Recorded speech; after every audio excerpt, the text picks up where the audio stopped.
Just tell me one thing, Burke. You're going out there to destroy them, right? Not to study, not to bring back, but to wipe them out. That's the plan. There's gotta be a way of killing it. How? How do we do it? You can't. You still don't understand what you're dealing with, do you? Perfect organism. Its structural perfection is matched only by its hostility. You admire it. I admire its purity, a survivor, unclouded by conscience, remorse, or delusions of morality. I can't lie to you about your chances, but you have my sympathies. Welcome, folks, to ThisWeekInGeek.net's Future Imperfect, the show where we talk about all things from the sci-fi universe, be they movies, books, video games, role-playing games. It could be anything, as long as it involves some element of the fantastic. But hey, it could also be something realistic, too. We could talk about space missions and strange and unusual things. And in today's episode, well, we are going to go out beyond the frontier, and we're going to go stake our claim, and we are going to be space truckers. And no, we're not talking about the movie Space Truckers. I'm talking about the original Space Truckers movie that set the world on fire in the late 70s, and that is Ridley Scott's Alien. But we're not talking about just the first one. We're talking about the entire franchise from James Cameron's Aliens, Alien 3, Alien 4, not so much AVP 1 and 2, Ridley Scott's Prometheus, and Covenant. We're going to talk about those and kind of speculate a little bit about the Aliens television show that's going to be produced by FX in allegedly 2023 is the date they have aimed. Plus, I can talk endlessly about the various video games that have appeared over the years. So this is a franchise. For those of you that have followed Twig for the last 14, 15 years, I make no apologies. I am a huge Aliens fan. It's my comfort movie. It's my soul food. If I've had a shitty day, shitty week, month, or even a year, God, I hate that show, but I'll quote that, I will watch Aliens. And I only ever watch the extended cut because that, to me, is, as James Cameron put it, 40 miles of bad road. And it's just, to me, the more complete version of the story he envisioned on filming, and the theatrical cut's not bad. It just cuts out a few things. But the other one is about 20, 30 minutes longer, and it just tells a more complete story. So my history with the Alien franchise is a personal one. And it's something that's come to mean a lot more since the person I first experienced it with is now gone. So in the mid 80s, I'm living with my grandparents at the time, obviously. And the woman I knew as my sister, not my sister Katie, my biological sister that I found last year, for years, my adoption was very, very, very confusing. I knew from a very young age that I was adopted because I'm brown and my parents are white. So, okay, interesting. So this girl I'm told is my sister. Her name is Kim. And she rented the movie Aliens, and we're watching it in my parents' basement, and we're having a good time just bonding. And I find out years later, probably in the mid-90s, that this woman, Kim, is my mother. She's not my sister. They just told me that. And my mom's name was different than my own. My parents adopted me as a Dodd. I don't recognize that name anymore. I go by my birth name, what I should have been, as Ashkui. So my first experience with Aliens was with my mom, and I loved the movie so much. I rented it so much after she moved away because I didn't see her for a number of years after she left in the mid 80s, and we just didn't keep in touch. It's a complicated family story. But I would share my love of Aliens with my friends Quincy. We would play Aliens a lot in the yard. We'd play guns, and obviously we'd fight xenomorphs. And then Kenner would put out a toy line in the early 90s that capitalized on Aliens. An ultra-violent R-rated movie somehow has a toy line, not unlike RoboCop and Rambo and the Forces of Freedom. So I thought it was cool. This is the first time I'd ever held what I considered the closest thing to a warrior alien, because there were toys before this, but they were for the first movie, and they were banned toys that scared kids or something. Either way, some mother's group lost their shit. And Here they didn't have a problem with it. So there was what was called the gorilla alien, which is the big blue gorilla alien with a soft head that could shoot water or acid. There was the scorpion alien, who was very close to the runner alien, I think, from Alien 3. And when you touched his chest, he would explode. And there was the bull alien, which was a bull, and you could put its head back in its torso. You'd press a button on its back, and it could ram you like a bull. And the toy line would go out to expand. There'd be different characters and vehicles. Bishop looks nothing like Lance. In fact, there was no likenesses licensed for this entire line of toys. It's just the way it was. So I love these toys. And then I saw Alien 3 and was very confused, very sad that Ripley died. Alien Resurrection came out, and I was like, okay. And I started reading some of the comic books, because Dark Horse at that time had the license to the Aliens comics. And I read Alien versus Predator and all these books that came out. I remember in the late 90s, there was this awesome crossover. We actually talked about this on Twig Sunday Funnies when the show launched. And it was Wildcats Aliens. So if you remember that ABC cartoon show Wildcats, based on the Image comic, I think it was, yeah, half the team, not the Wildcats, but Stormwatch, gets wiped out by aliens. There's even a fire-breathing alien, because the aliens take on the traits of their host, and that was awesome. So I became a huge fan of the franchise yet again. And I never thought we'd ever see an Aliens versus Predator movie, and that surprised me. Disappointed me, but it was very cool. And then we see the Pred Alien. There was always talk of doing another proper sequel to Aliens, and it would be like 2012 or something like that when Prometheus came out. And I remember being so excited. It's an Alien prequel. I don't know what to expect. How are they going to deal with the xenomorph? How are we going to talk about the engineers, which is the race that created these things?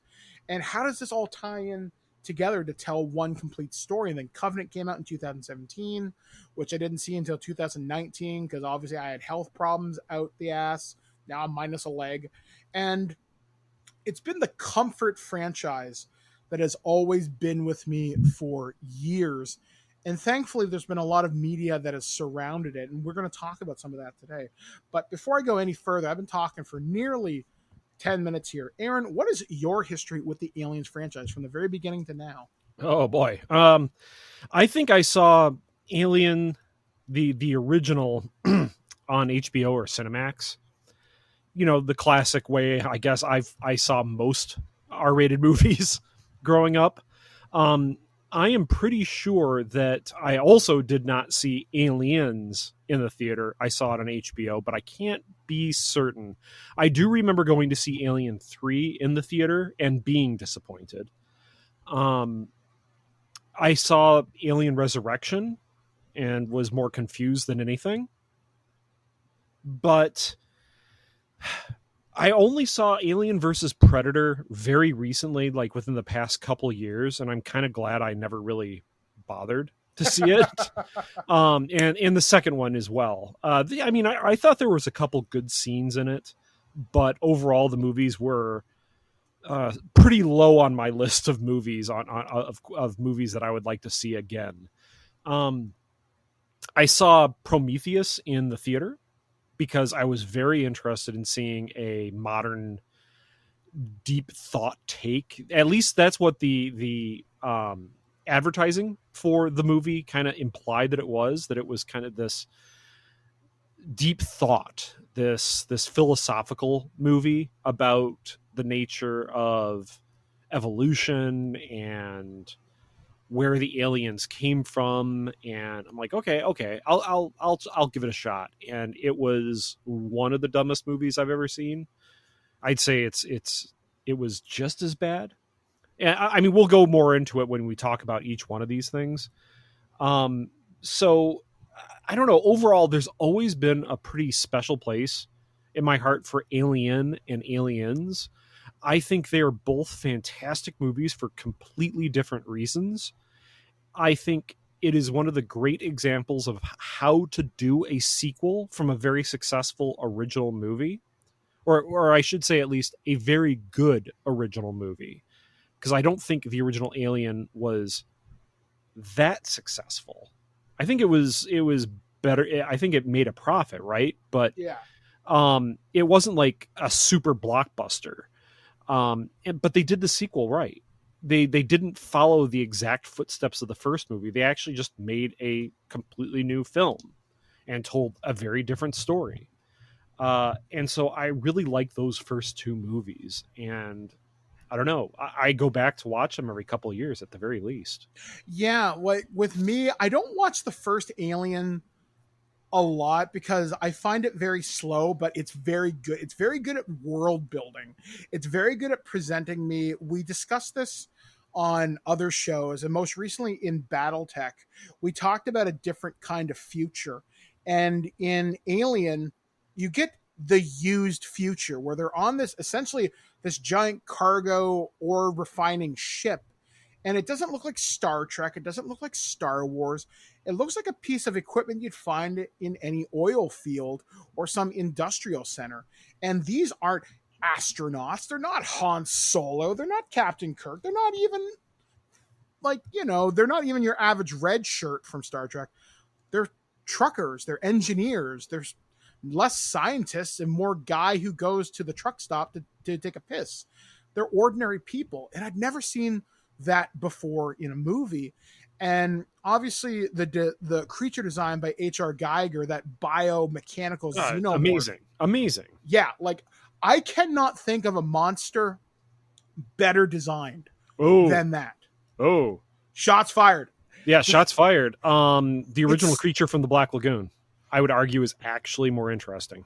I think the Alien is because it's more varied because, again, whatever it takes on, its traits change. And in the first movie, we saw an alien drone. We didn't know there were different casts of aliens. We had no idea there was a queen. And the life cycle, because this thing starts out as this little squid creature that jumps onto your face, affectionately known in the fandom and in the canon as a face hugger, deposits an egg down your throat, and you feel fine for about a day, maybe a day and a half, maybe even two. But what happens is this thing is taking your biomass, it's rewriting your DNA. And I actually found this out, and it's quote unquote considered canon. Aliens Colonial Marines, the video game for PS3 and Xbox 360 and PC, they mention specifically, well, why can't you just cut it out and save them? Like, no, it's cancerous. They're dead. There's nothing we can do. We can end their suffering, but that's about it. And again, that's grim. That's really grim. That's grim as fuck. And that's the thing, though, with Alien, it's a creature. If it gets a hold of you, Ash, the android, and I want to talk about that in a minute, says it's hostility. He describes it as the perfect organism. Its hostility is matched only by its perfection, or something like that. I'm butchering the line, but the fact is, they say to him, like, you admire it. He's like, I admire what it is. It's not held back by conscience or remorse. It just is. It's a predator. It's a hunter. It's a perfect organism. And that was scary. And the fact that a company, again, very young, impressionable child, they got sent to go look at the grid coordinates for this thing. They don't know what it is. They just get told, hey, go to this planet, go check it out. Something weird's going on. Okay, fine. And then you find out there's this special order, whatever, bring back sample, crew expendable. Wait, what? And again, young child, blows my mind. Although it's weird, though. I saw Alien after Aliens. I saw Alien, I think I was in high school, but still young enough. I was like 14, 15. A lot of this stuff is like, wow, cool. And it was not obviously the first Alien movie, but this is where my love of strong women came from. It's from the Aliens franchise. Because I wouldn't call Ripley a crush. Because I'd seen Sigourney Weaver in Ghostbusters. I'd seen her in a few other movies. And, Sigourney Weaver. But when I saw her in Aliens for the first time, it wasn't that she was this protecting mother figure which she is in that movie, which is great. She doesn't need a man to protect her. And in the first movie, she's not really even the main character till the last little bit. But I saw someone competent, trained, but who responded realistically. Mhm. And even in these dark times that we live in now, such a prophetic line. If we break quarantine, we die. That's dire in 2021. But there was this creature design, like I said, just it's skeletal, it's biomechanical, it crawls along the ceiling, it hides in shadows. It even fucks with you a little bit. Like there's a scene in the first movie where its tail goes, I think, between Lambert's legs, and she's just twitching in terror. And then I'm pretty sure she dies. Yeah, I think there was like blood spraying and everything for that. Yeah, like there's something brutal about that. Just you can't. It's like the Terminator. You can't reason with it. You can't bargain with it. It will not stop. If you are a threat to the hive or a threat to it, you're dead. You are dead. And in the first movie, obviously Ripley blows it out the airlock, and you assume that's the end of the story. Her and her cat Jonesy go to sleep in their hypersleep chamber. All their friends are gone, but they're going to go back to Earth. And you think that's the end. She has survived, but because it's the 80s and late 70s, early 80s, you got to sequelize everything. So what about you, Aaron? What are some of your thoughts on the first Alien? What really worked for you? What really worked was the world building in it in general. Yeah, I've seen many Alien-ish movies by the time I saw Alien, because, you know, I grew up in a weird household, I guess, that allowed me to watch lots of sci-fi. But I had also seen a lot of movies that had strong female leads, at least in my opinion, like Sarah Connor in Terminator. I know I saw Terminator before this. So that wasn't really that surprising to me. It was just the amount of world building on a weird lived in future that felt much more realistic than Star Wars ever did. It felt like these were real people that were just living their life, and something really awful just starts happening to them. Kind of in the same way as like Night of the Living Dead in some ways. That these are just regular people in a really awful situation, and how they react and deal with it is just as important as the world building in many ways. But I really liked all the stuff that they were talking about back on Earth or the corporation. You know, these words obviously meant something to these characters, and because they were building up these characters as real people, they meant something to you as the viewer, or at least they should have, and they did to me. So I got very interested in it. And it worked. And, you know, they paced some of that off in the next movie. So yeah, I really like the movie, not specifically for the alien design, though it was very good. Not specifically because of any special effects or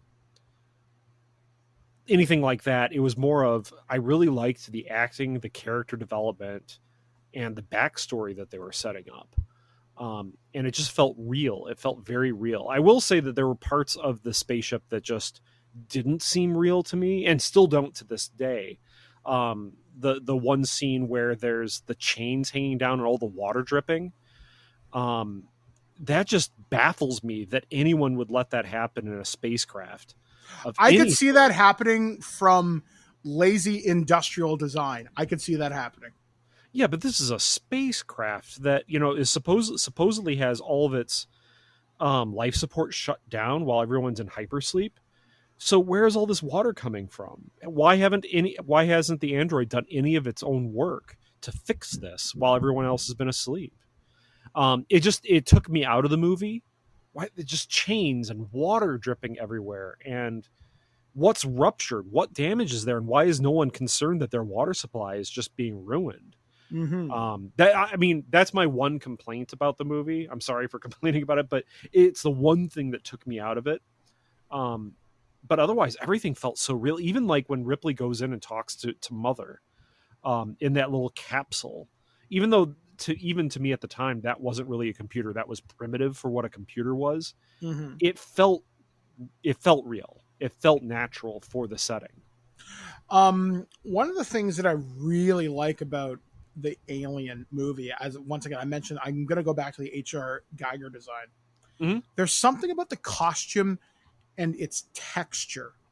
There's these ribbings on the Alien. I want to reach out and touch it just to know what it feels like. And this comes back to my fascination looking at certain movies. I wonder what costumes feel like, what the texture is, how it would feel between my fingers. And that's probably a very weird thing to say, but there's just something about it that's just so mechanical, and I love it. And there's even, I know in one of the books or comic books, people talk about being mesmerized by the Alien because it's so weirdly beautiful in how it moves. Obviously scary as shit because it's got no eyeballs. But it's scary. And that design of the double jaw, had never seen that before in a movie. Yeah. So I just thought it was cool, but it's slow, but it's a great horror movie in space. The sequel, Aliens, James Cameron, has most often been described as Vietnam in space, where the overconfidence of the United Space Colonial Marines, the USMC, goes to investigate a colony called LV-426. Contact has been lost. However, before the movie starts, we see Ripley. She's floating in space in the Narcissus, which is the escape pod from the Nostromo. And this big ship appears and cuts open the hatch and opens the door. There's dust everywhere. And they start wiping it off. And they're like, bio readouts are all in the green. She's still alive. And the guy's like, well, there goes our salvage, guys. And it turns out she's been floating through space for 57 years. And there are some novels and audiobooks that go into she was briefly awake, but she thought it was a dream. Somehow she's fighting an alien again, but whatever. And she is dealing with post-traumatic stress. She saw all of her friends die. She's the only survivor, survivor's guilt. And she wakes up on Earth, or near Earth at Gateway Station, which is like a space station surrounding the Earth. And she's like, I can't deal with this. Don't talk to me. She's had her flight status revoked. Nobody believes her. They're trying to charge her for blowing up this star freighter. And she's like, no, you guys sent me out there on company orders to find this thing.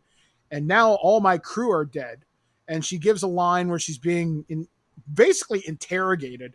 She's like, all this, if one of those things gets down here to Earth, you can just kiss all this bullshit goodbye.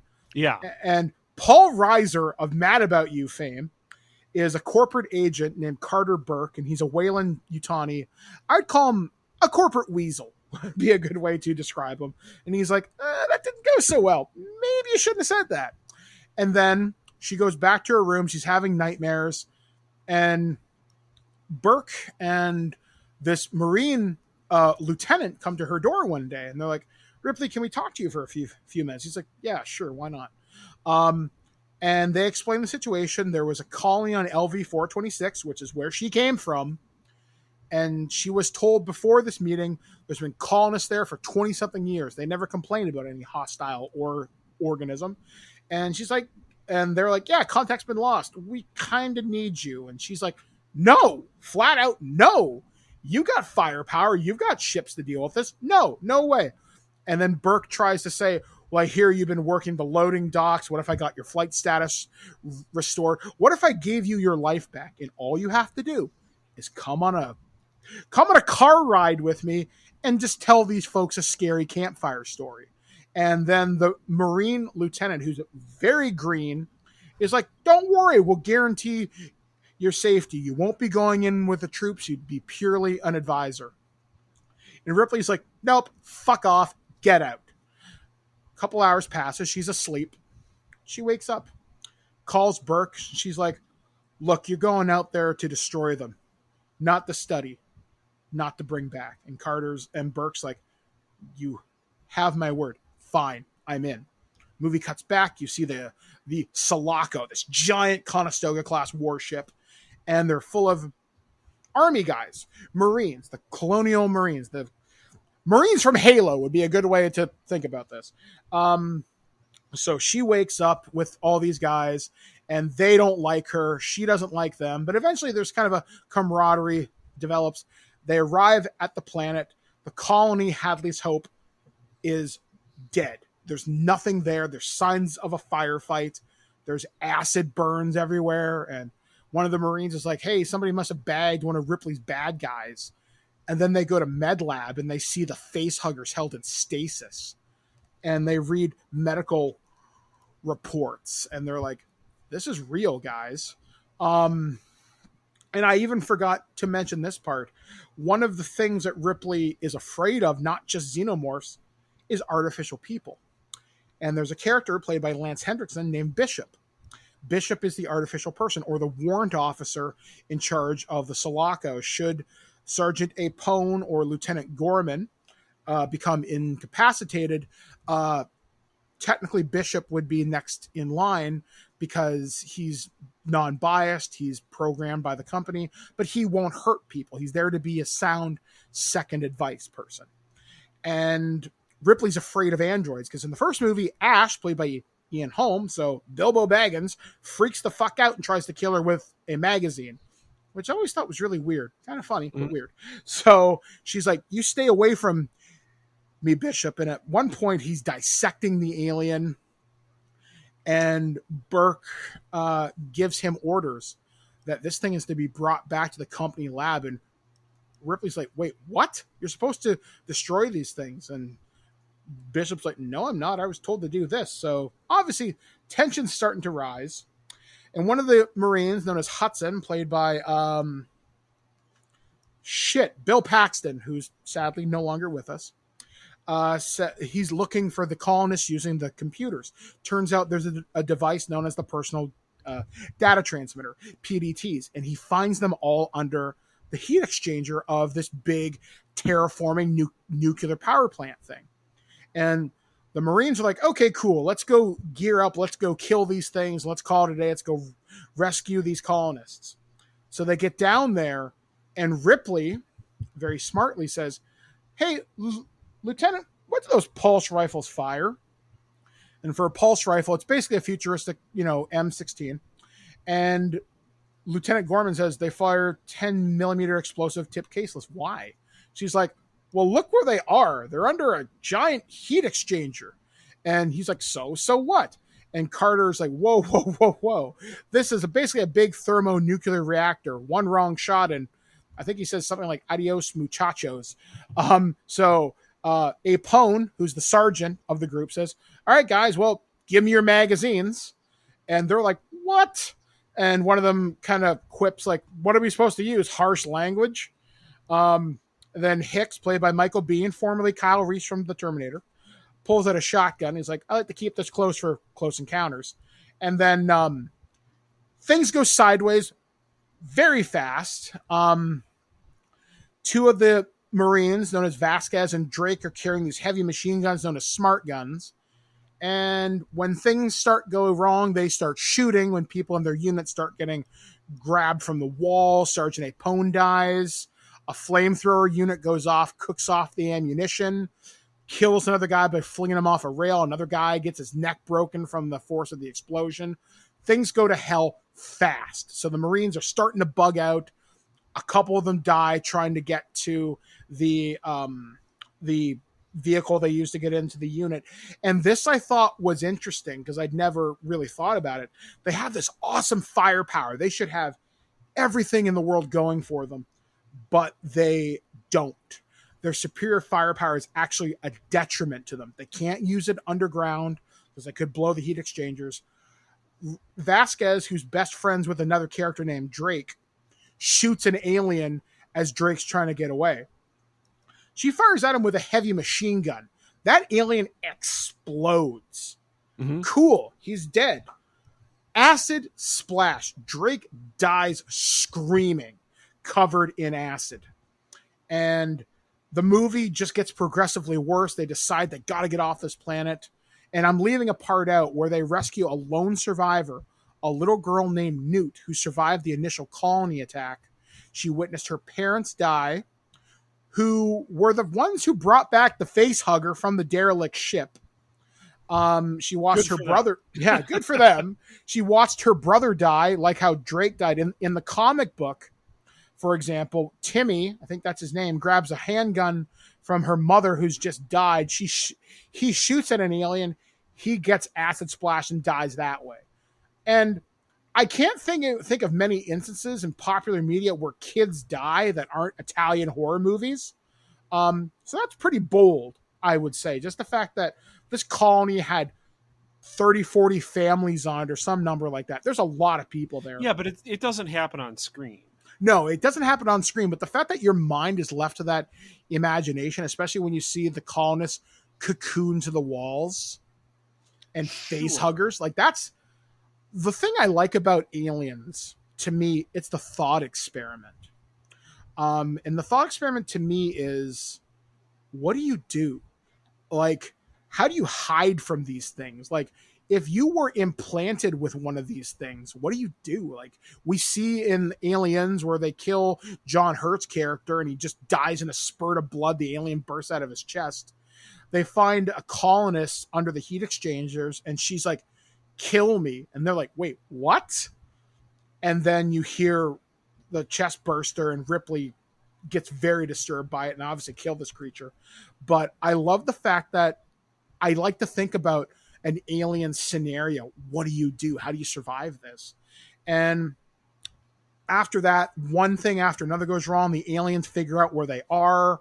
There's a scene that was cut, but I really like, called the sentry gun scene, which is neat.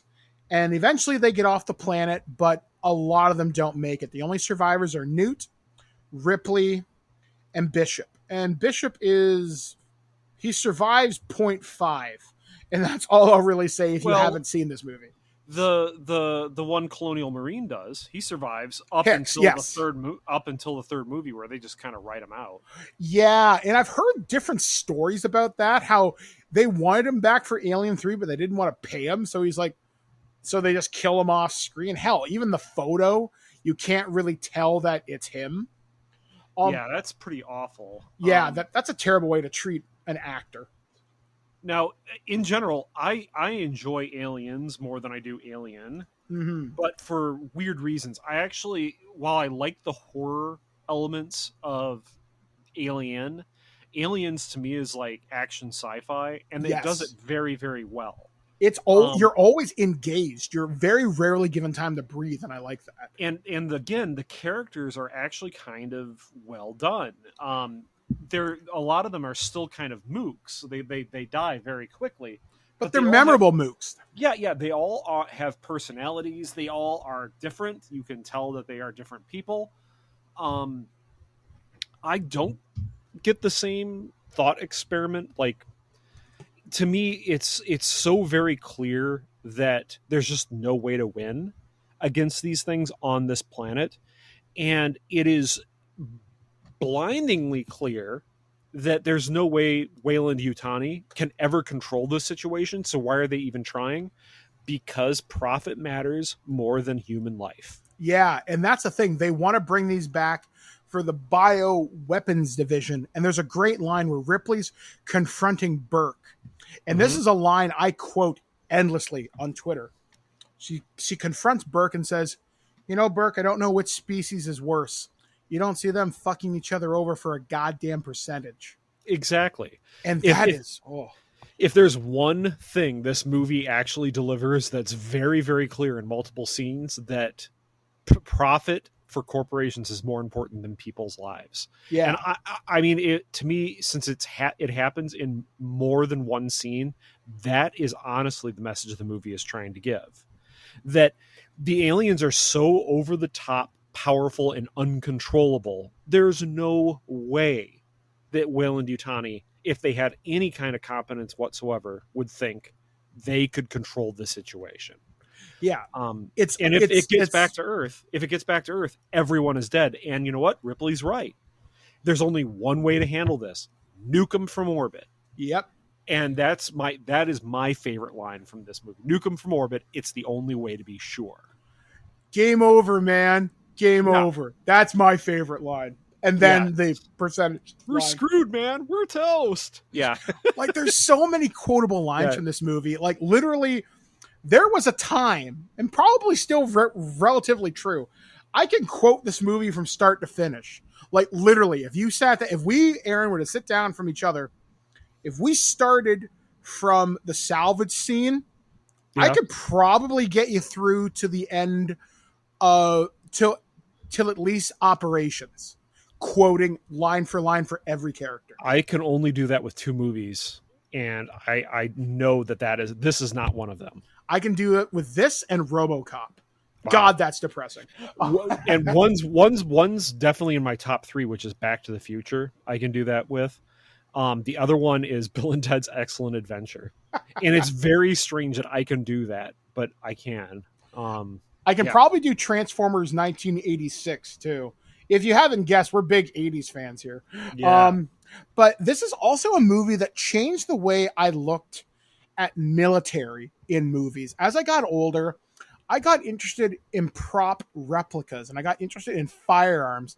My friend Liam, who's former military, is a big sci-fi nut, and we've just been friends since probably the mid-90s. So we're watching Aliens at my parents' place, and he's telling me about the history of the pulse rifle and how it was built from a Thompson submachine gun.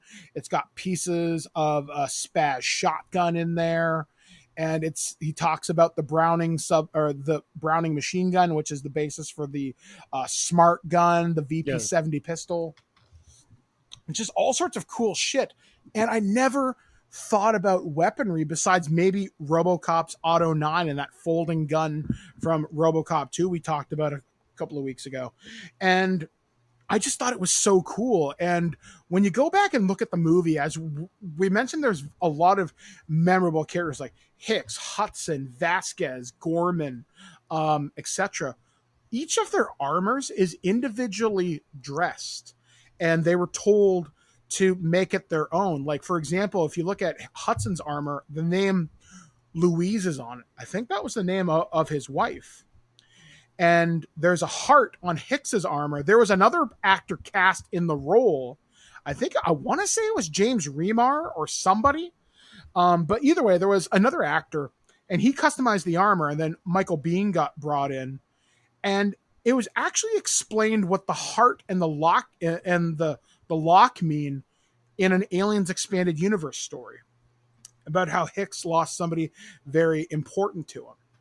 And I thought there was like mission patches as well on some of their yeah, there's stuff like that. Or I think it's on Hicks's helmet or Frost's helmet. It says warning, contents under pressure, or give peace a chance, or something like that. Like, it's funny, and that's a reference to how Marines in the 1960s during Vietnam used to dress up their armors and helmets and stuff like that. And I always thought that's really cool. It gave personality, as you mentioned, to mooks. I had never seen that before, and you don't see a movie with this big a supporting cast where you care that much, in my opinion. Like, this, there's something very, very magical about this. And arguably, I think James Cameron's 2 best movies are Terminator 2 and Aliens. And I think Aliens is slightly better than Terminator 2, but Terminator 2 is a more emotional movie, because when the Terminator lowers himself into the steel and he talks about crying to John Connor, I will cry like a baby every single time. But with Aliens, it's pure adrenaline, and I love it.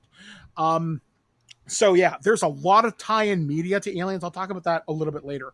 Then Alien 3 happens, and Alien 3 is a mess because they had a trailer before they had a script.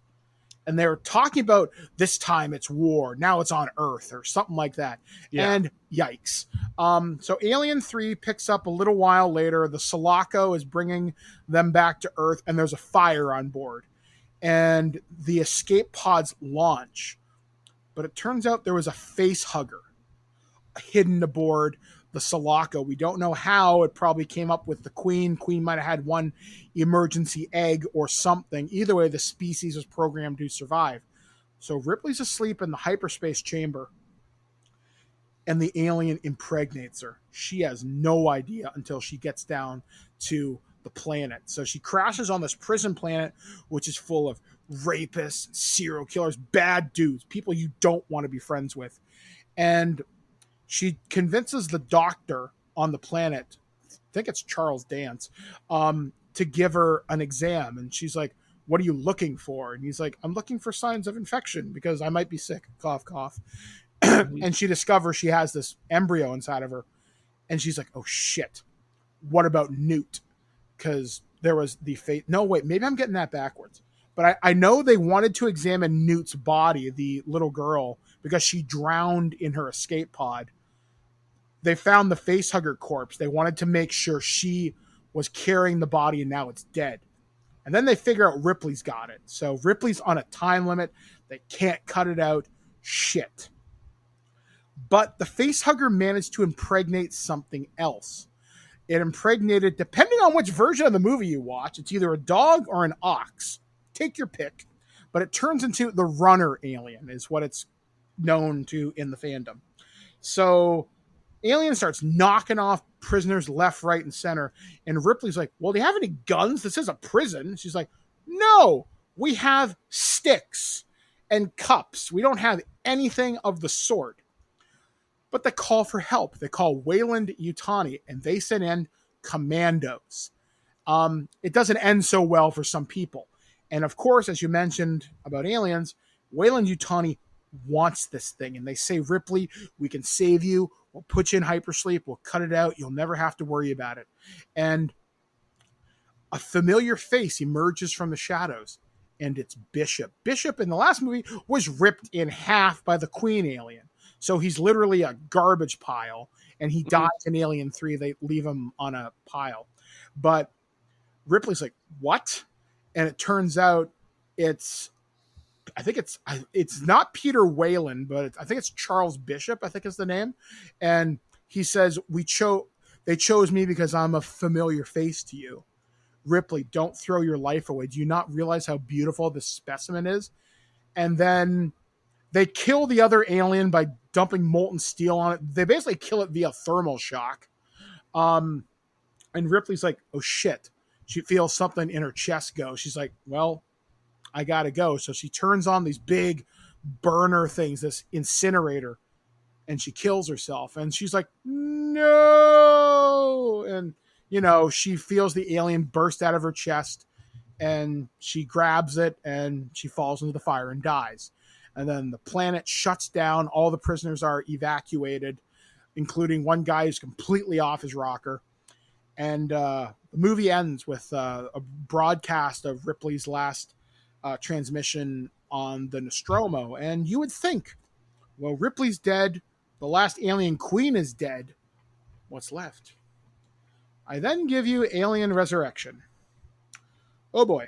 So this takes place a couple hundred years in the future. Ripley has been cloned using blood samples taken from the prison planet.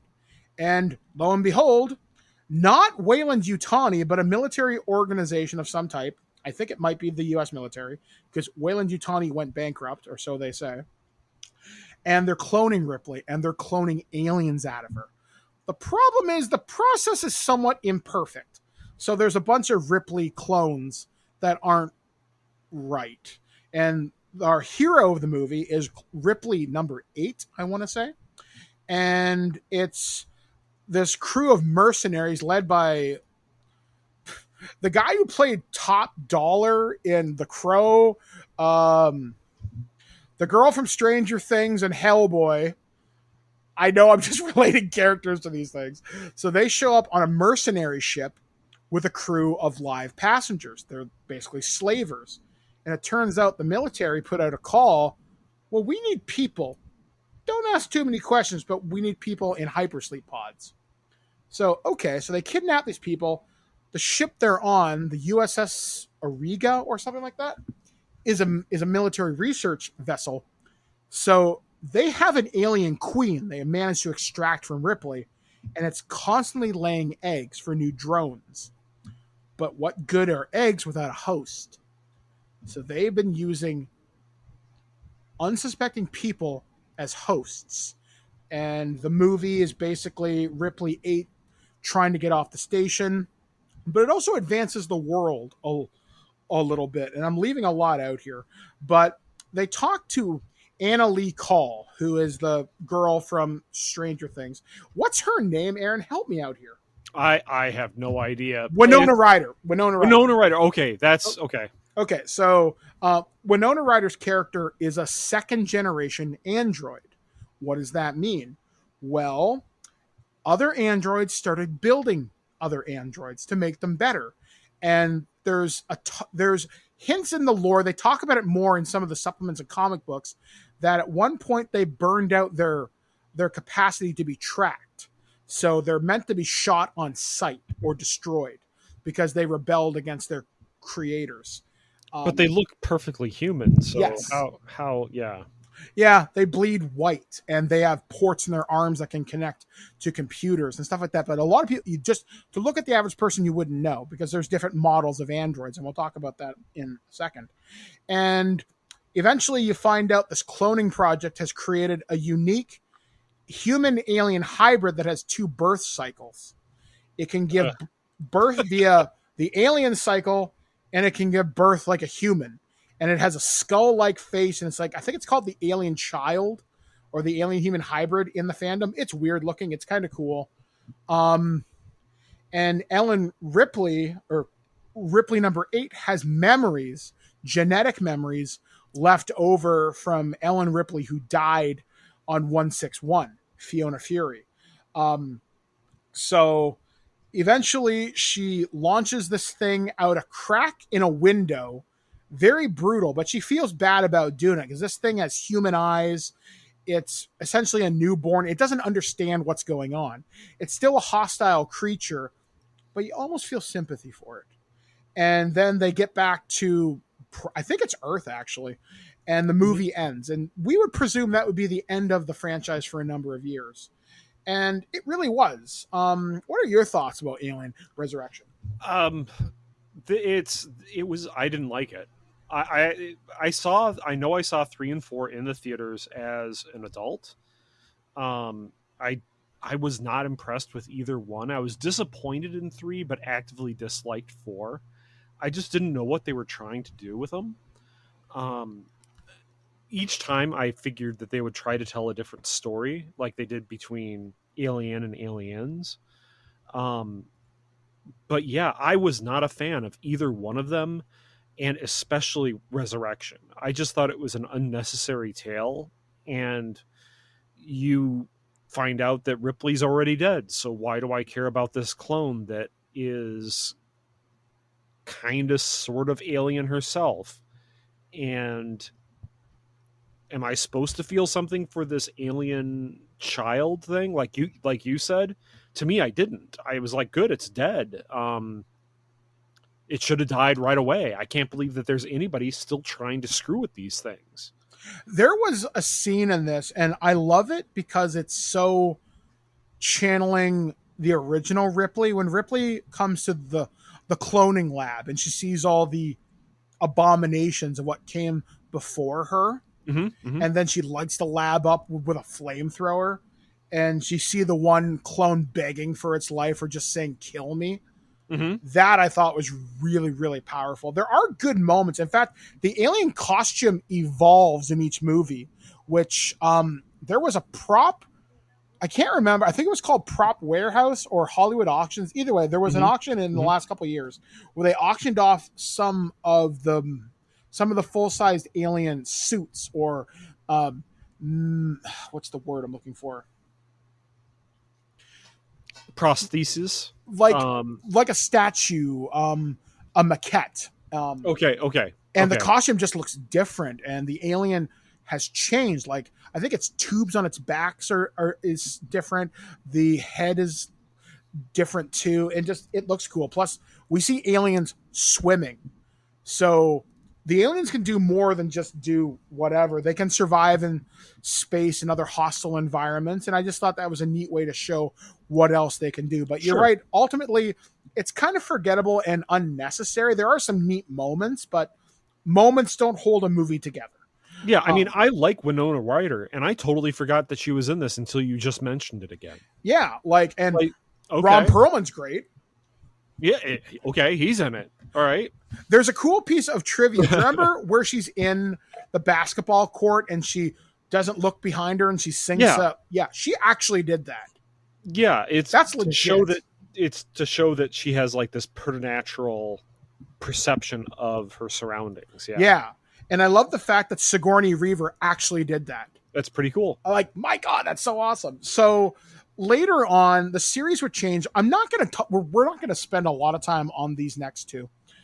Alien versus Predator, obviously they started in the Dark Horse comics, the Predator being known as the Yacha, who's this hunter warrior race, big on honor. And evidently they use xenomorphs to train their young warriors. They breed them specifically, depending on which version of the comics you read. And the movie adapts parts of the story and doesn't, and you get interesting kills. Basically, it's an alien bloodbath for like an hour and a half, but nothing memorable truly outside of a few alien looks. We get the introduction of the Pred alien on screen, which was a big deal in the comic books. I know in the lore, if I remember this right, so don't quote me on this, if a Yacha becomes impregnated with a facehugger, it's considered an abomination. So it's to be destroyed at all costs.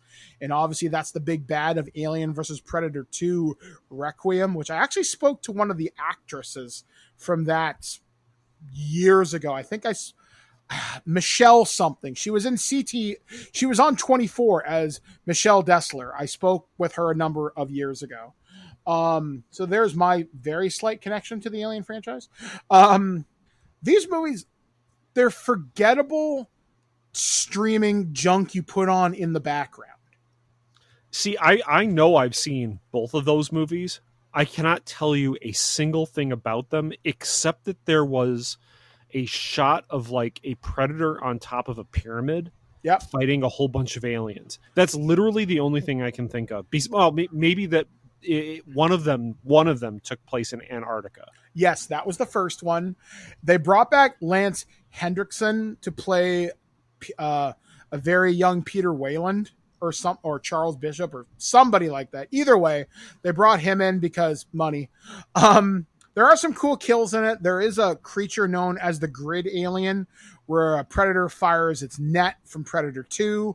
It cuts into the alien, but the alien breaks free, and it creates a grid pattern on the alien's dome, so you know which one is the big bad alien.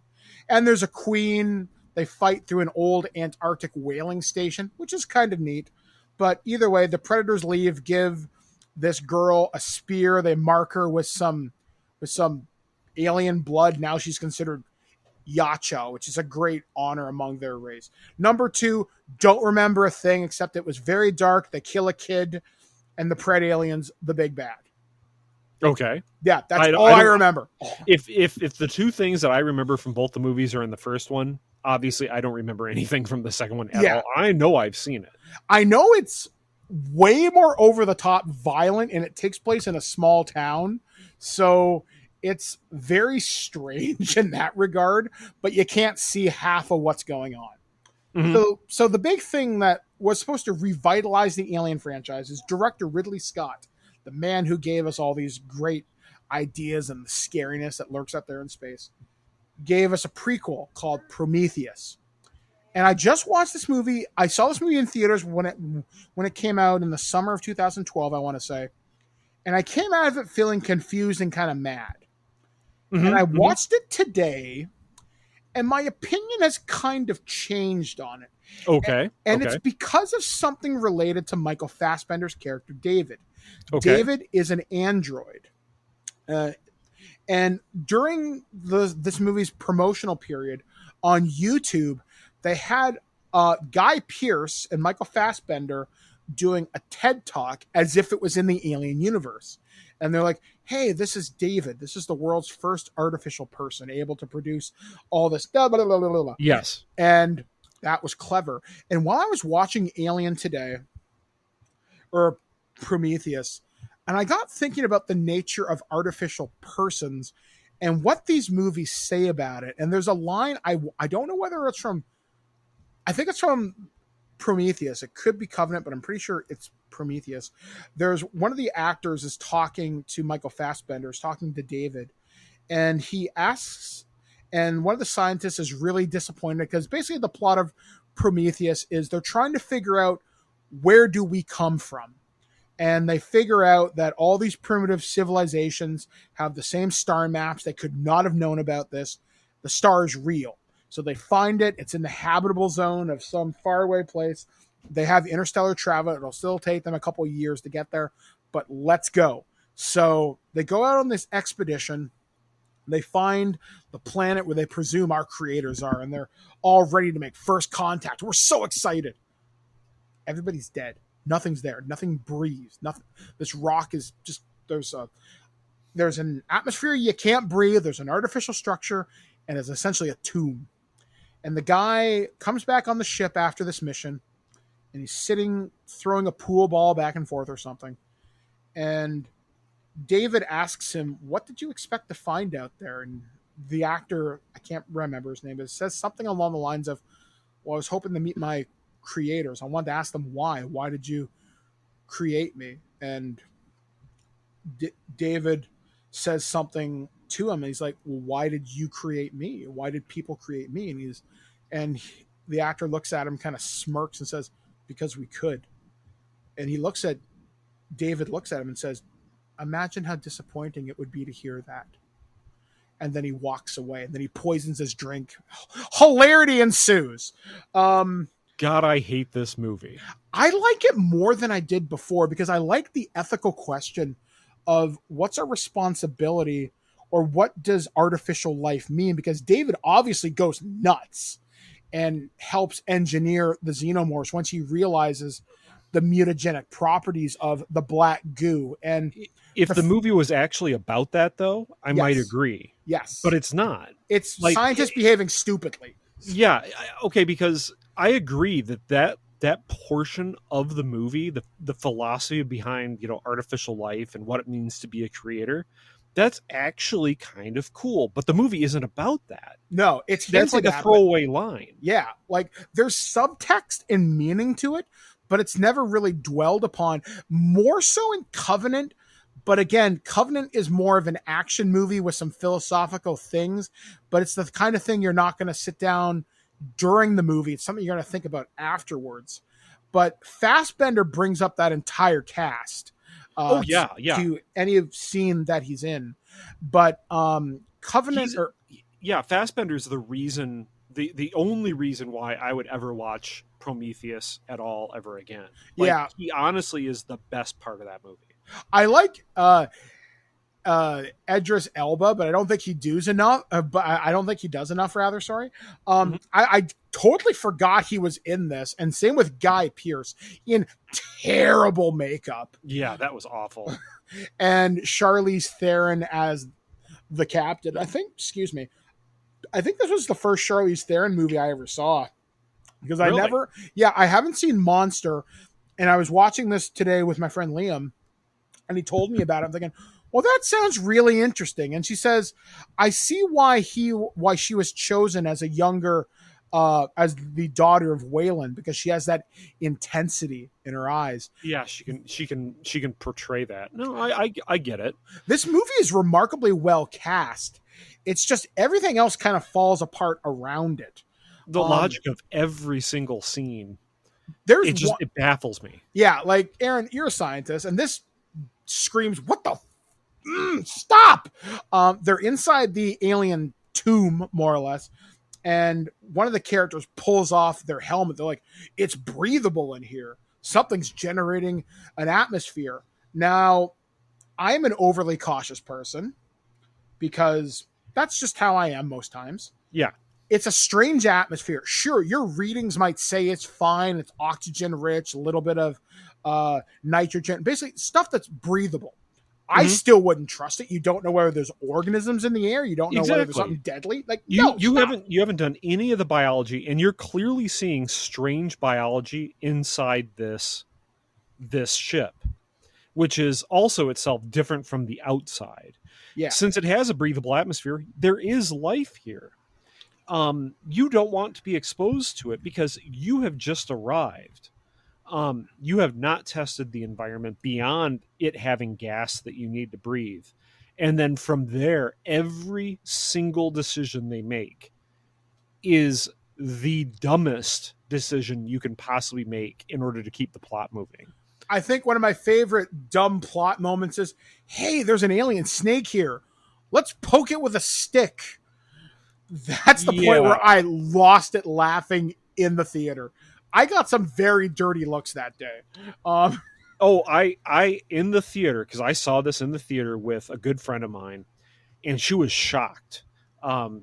I said, these people are fucking stupid. Excuse my language. I said that out loud in the theater. These people are fucking stupid. How could they ever be assigned to a space mission?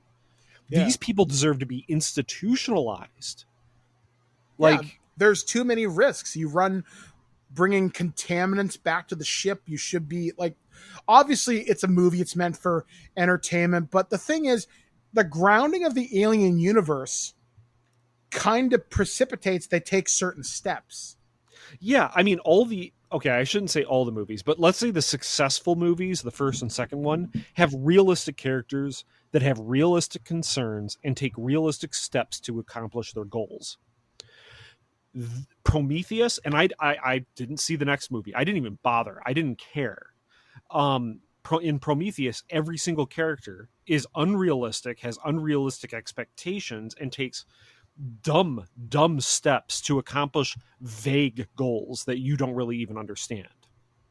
Yeah, like there's just a lot of bad logic here. So, and what baffles me even further about this, and I'm sorry for ranting even more about it, it's that Prometheus has all this extra material that was released for YouTube about the basics behind the characters, as though I as a viewer need to do my research before going to see the film in order to understand the motivations for the characters. Yeah. No. That's not how movie making works. No. You either tell the story in the movie and don't expect me to watch hours worth of extra footage to get what your movie is trying to say, or you don't freaking make that movie. Make it smarter. I don't mind little bits of tie-in media. Like, hey, here's a 2-minute short exclusive to YouTube. It's free. That I don't mind. Yeah, but or if I have a deleted scene, a deleted scene, that's fine. Yeah, but if it's there to explain the entire plot to your film, no, screw off. Obviously I have feelings on that. When I was watching this movie today, I also had another question or another thing that made me like this movie more, but only from a certain philosophical angle, because that's how I approach a lot of my movie making. How does it make me feel philosophically? And the engineers created man, and they were so disappointed in us. Now it's time for us to die. Because when the engineer wakes up, when David, who somehow learned to communicate with them by studying all the ancient languages and texts, and he can communicate with them in a very rudimentary way, dies. I see the engineers as, they got too big for their britches, and they wanted to create, and they didn't like us. So what's the next step? Destroy and start again. But is that really said in the movie? It's kind of, sort of. You really got to read between the lines. Because here's what I took from the movie about the engineers. The engineers came to Earth and talked to humans that were already there. Because the black goo destroys everything and recombines it in new ways. But we clearly know that mankind has evolved from billions of years of evolution. So if the engineers, quote unquote, created mankind, they did so by creating life on Earth at the beginning. Probably. And I think that's kind of what they hint towards, especially when the engineer dissolves into the water. So how are they disappointed in their creation, mankind? They had nothing to do with the creation of mankind. They had everything to do with the creation of the first single-celled organism. They've clearly visited Earth and multiple cultures and did nothing to them. They didn't destroy them. Maybe when they saw the modern people, or there's a line that I think one of the other characters says, and I think they explain it as their experiment got loose and killed them, referring to the black goo, which is obviously some sort of a bioweapon or something. it's never clearly explained what it is, other than it has mutagenic properties.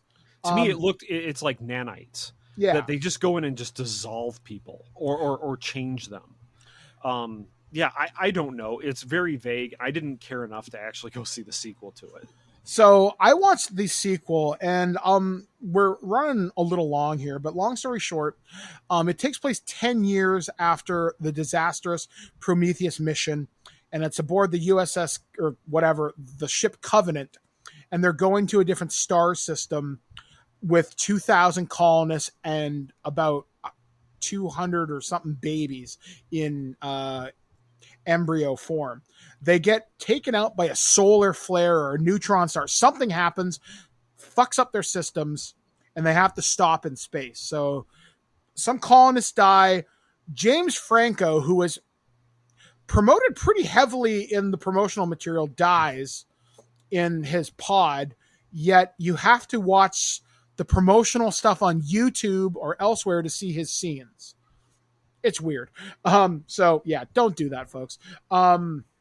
And they get a distress signal or signal coming from a nearby planet. They're like, that's human. So they go investigate this planet and once again follow the logic of welcome to Stargate SG-1.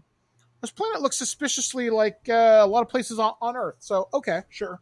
So they go down, no helmets, no nothing, just standard military gear, and hilarity ensues.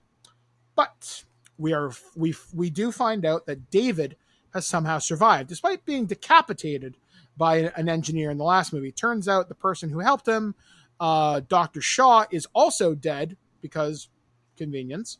And another android, Walter, is working with this team to help bring this colony to life. But David is like, oh no, you should help me and we should get off this planet. And you said you were from where? Sorry. And they start, and he finds out that they're from a colony ship. And it turns out he's been experimenting on this planet because he came in the ship from Prometheus, not the Prometheus ship itself. No, he stole an engineer ship with Dr. Shaw. They came to this planet and they bombarded it with the black goo. So every engineer, families, everything is wiped out. It's a dead planet. But he's been experimenting. He's been busy. So wildlife is changing. There's like literally a spore. You step on like a mushroom. This guy breathes it in or it enters through his earlobe or his eye or something. Either way, it gets in. And he gets what's known in the role-playing game, and I think the fandom, known as the Bloodburster. Yeah, not a very pleasant way to die. And once again, we run into the idea of stupid logic. There's persons obviously injured, and my friend Liam, again, the military guy's like, why aren't they doing triage? You treat them outside the ship or wherever. You don't bring a contaminated individual into a clean environment if you can help it. So the doctor brings this person into the lab. The creature gets out. Creature attacks her, kills her, or kills like a friend of hers or something. And then this creature starts running at her. Obviously, funny stuff happens. The ship blows up. They are trapped. So they have to call the colony ship, which is still in orbit, to get somebody down to help them. And you find out David's been doing all these experiments. He kills Walter, and he starts infecting Covenant crew with aliens. There you see a proper face hugger. You see what happens when you try to cut one of these things off using a knife. It burns a guy's face almost off, but he survives somehow. And there's a big twist in it, which I thought was clever at the time. But again, I like the idea of David playing God. There's something about that where he says to Walter, this is a dying race grasping for resurrection. I will not let that happen. And he wants to create something perfect, some organism. Now, supposedly there will be a sequel to this at some point, or maybe the Alien TV show will give us some answers to this. I think Covenant is worth a watch. It's definitely a lot faster paced than Prometheus. It's the better movie, I think. But Prometheus does ask questions if you're willing to think about it. or see the questions that maybe are and aren't there. But regardless, there's a lot to like about the Aliens franchise. Definitely the first two are worth your time. Everything else, it's a lot of pick and choose on what you want to do. There's a lot of tie-in media, and I didn't get a chance to dig into this as much as I wanted because we are running a little bit long, and maybe we'll talk about this in the future. There is a wonderful RPG for this, and it's done by Free League Publishing. And they produced the Alien role-playing game. There are a couple of different box sets. There's the beginner box. There's another set which actually has me. I am named as an NPC. I'm a colonial marshal in Destroyer of Worlds. So look for Colonial Marshal Mike Dodd. So if you play me in your games, please let me know. Because I think that's cool. I interviewed somebody from Free League last year, and I said, hey, could you put me in a book? I really wanted to be in the Marine book, but I guess it was too far along. So yeah, I'm in Destroyer of Worlds, and they just released the Colonial Marines Handbook, which explains how the world works, the lore, the different factions, because it's not just Weyland-Yutani. There's the old Soviet bloc is the Union of Progressive Peoples. They talk about the Three World Alliance. There's a lot of lore the movies don't give you, and the expanded universe for Alien is awesome.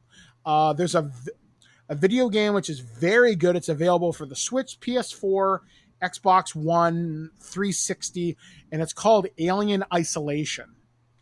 Wonderful game. Wonderfully scary game, too. Basically, sure, you have guns. You play Amanda Ripley. You're out there looking for your mom, and you find the flight recorder from the Nostromo, but it's garbage. There's no data there, but a xenomorph is somehow on board, and you got to survive. And just, it's a really good game. Really, really scary. Aliens Colonial Marines I have spoken of, where they do explain why Hicks was not dead, and it was considered canon. And I don't know whether it still is. I really, really hope not. Mercenaries broke on to the Sulaco, and somehow one of them got kicked into a tube when Hicks got out of his hypersleep chamber. It sealed behind him and got launched out the door. Yeah, it's a thing. Obviously, there's the Alien versus Predator video games.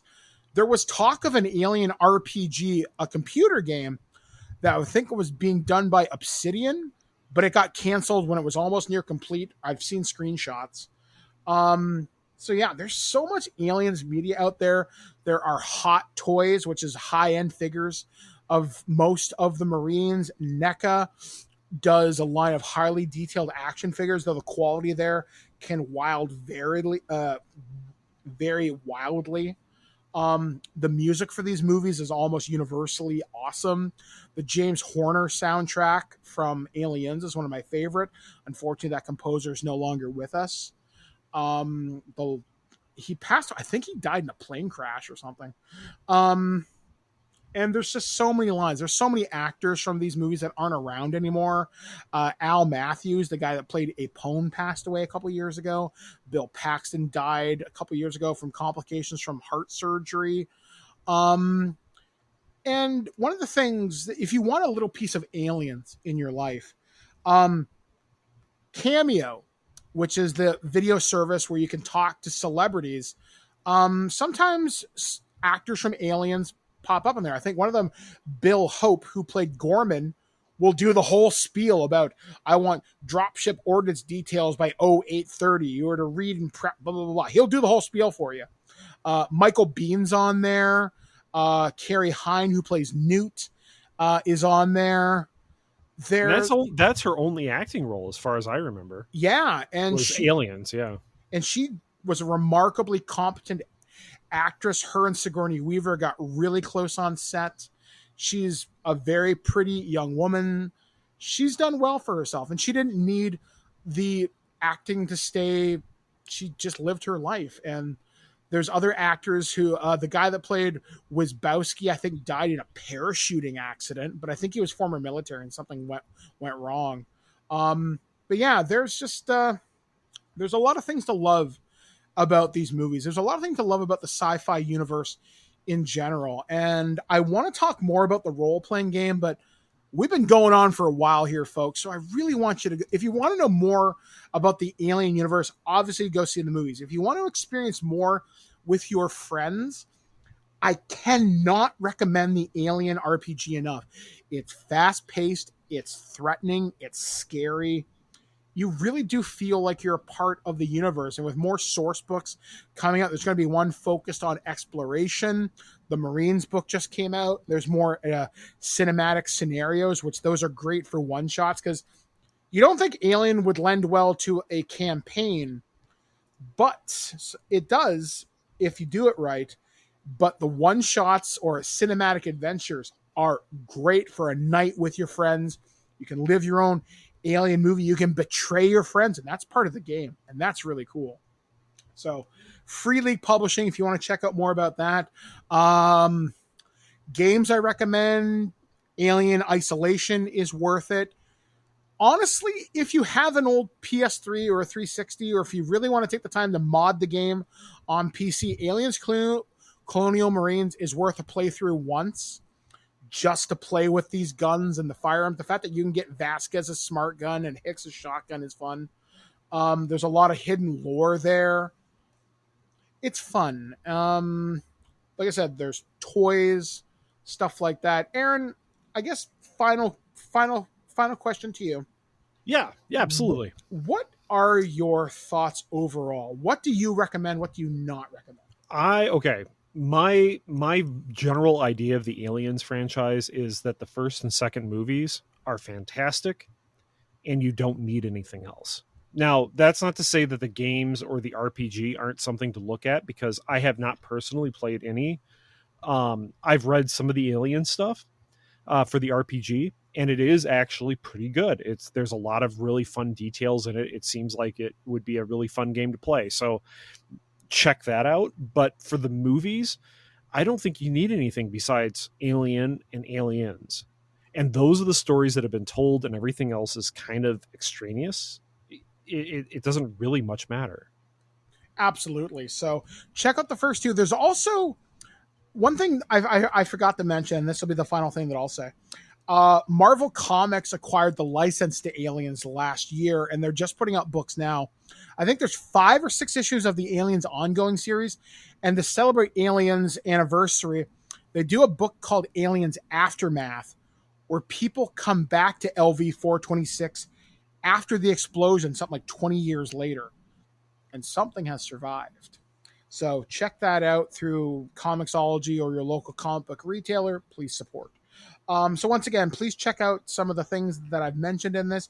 Maybe I'll game master a game with Aaron of the Alien RPG and try and crank things up a little bit. That might be a fun series of adventures. Maybe next year we'll kind of talk about.